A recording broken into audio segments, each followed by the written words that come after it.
One night in 2001, a torrential rain fell on the streets of New York City. A taxi driver, covered in blood, was found dead in his car, the scene horrific. His driver's license identified him as Victor, a 35-year-old white male. Strangely, the killer hadn't taken his wallet or the money in the car, only cutting off and taking the victim's genitals. Given the brutal nature of the crime, a specialized task force investigating special victims immediately took over the case. But after visiting the Department of Motor Vehicles, the case took a dramatic turn. Records showed Victor had served 11 months in prison for assault, and his driver's license had been revoked. And he's still in Rikers.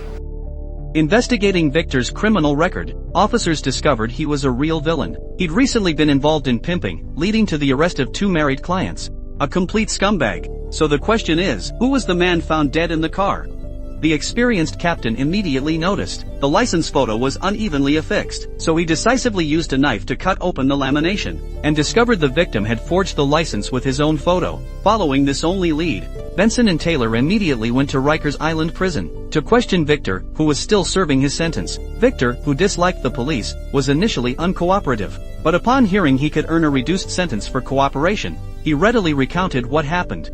Before his imprisonment, he had sold his driver's license for $100. The transaction took place near Broadway. He didn't know the buyer's real name. Under Benson's questioning, Victor recalled the buyer had a 4 or 5-year-old child, and was carrying a shopping basket, suggesting they likely lived near Broadway. He then flirted with Taylor. doing anything Saturday night? Oh, I'd hurt you. Using the information Victor provided, they quickly located a cafe near Broadway, where many taxi drivers rested. But they found the cafe to be a melting pot. Many patrons didn't even speak English. Fortunately, the owner recognized the victim. He was a regular late-night customer for the past few months. She had even seen him the night before the murder, but he always used Victor's fake name. His true identity remained unconfirmed. As they were about to leave disappointed, leaving the cafe, a breakthrough occurred. A taxi driver suddenly ran after them, because they often waited for customers together. He recognized the victim as Stephen.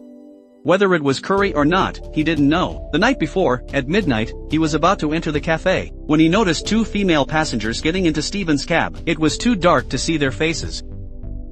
With this crucial lead, the investigation progressed rapidly. The victim's address was quickly identified. His pregnant wife collapsed upon learning of her husband's murder. She revealed Stephen was Czech. They had married 5 years earlier. They had been very happy. Stephen was a hard-working family man. His only flaw was that he was an illegal immigrant, so he used a fake ID to work. Back at the station, the autopsy report arrived. Stephen had been stabbed 37 times. The genital wound caused excessive bleeding, leading to his death. The wounds were of 2 types. Some were clean, others jagged. Clearly, 2 different weapons were used. A red fingernail was found on the passenger seat. All evidence suggested the perpetrators were the 2 women who got in the cab at midnight. But another question arose. Was the intended victim of castration Victor or Stephen? The captain decided to split the investigation. They contacted Interpol to assist with the Stephen investigation. They also considered the possibility of retaliation against Victor. The wives of the 2 clients arrested because of him were also suspects. The next morning, police interviewed one of the passengers. The man said his wife had been paralyzed 6 months prior. She couldn't have committed the murder. The second passenger also cleared his wife's name, saying they had been drinking with friends. His wife had a solid alibi. With the leads drying up, Interpol sent shocking news. Fingerprint analysis revealed Stephen wasn't the victim's real name. He wasn't Czech. His real name was Stark, a Serbian. His wife had lied. Stark had been indicted for war crimes. As a commander, he led troops in the rape of an entire village. 67 women were victims, only 15 survived. The crime was unspeakable. 5 of the survivors lived in New York. Benson, a woman herself, felt sick. They immediately found one of the survivors. The girl was blind. Upon hearing the name Stark, she trembled. It's obvious he couldn't be the killer. The second victim, Mata, is a much better case. Her husband said they got married a year ago. She also successfully found a job at an architectural firm. She's currently busy working on a project proposal. Just when they thought the trip was fruitless, they were shocked speechless by a young boy, because he was the spitting image of Stark. Seeing their confusion, the husband immediately said it was his wife's child with her ex-husband, and that he was his stepfather. Although they had their suspicions, they didn't confront them. Benson then went alone to find Mata at the firm. Although he didn't have red nail polish on his nails from his evasive gaze, Benson still sensed something was wrong. Knowing she couldn't hide it any longer, Mata finally revealed the painful memories. It turned out that she and Stark were not only classmates but also neighbors. After the riots in Sarajevo, even though she hid in her agent's house in the mountains, she was still found by the troops led by Stark. That night, the troops gathered all the men and elders in the village, as well as all the boys over 7 years old, to the school and executed them. Then they distributed the remaining women and children to all the soldiers, and she was singled out by Stark. That night he raped me. He raped me every night for 23 days. Sometimes he was too drunk, so he did it with whatever was there. A wrench, a pistol, a broom handle. So, I'm not sorry he's dead.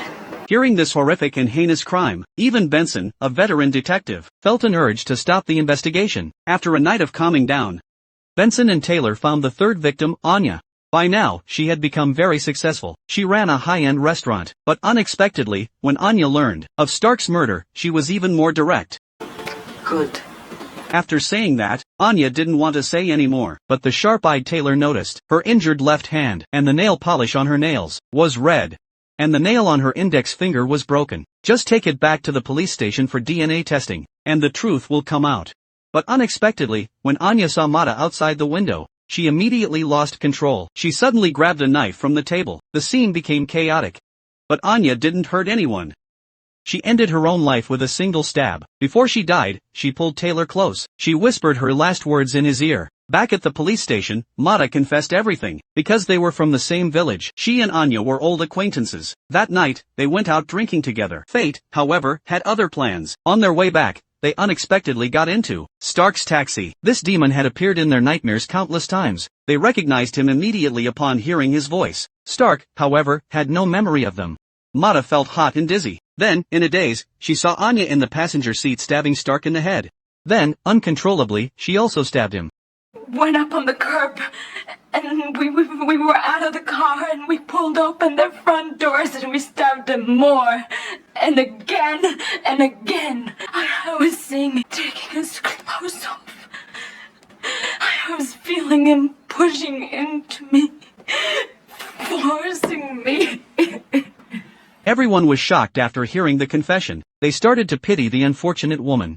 After exchanging glances, they confirmed the final verdict. They classified the case as second-degree murder due to mental illness, but the experienced captain saw that the case was not so simple because no woman would carry 12 centimeters and 18 centimeters knives. It was obvious that Mata was intentionally saying this, but ultimately, he acquiesced to their actions.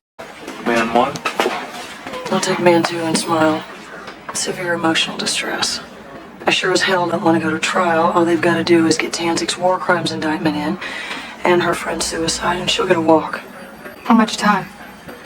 My guess, if they get the right judge, she'll get 18 months in a psychiatric facility.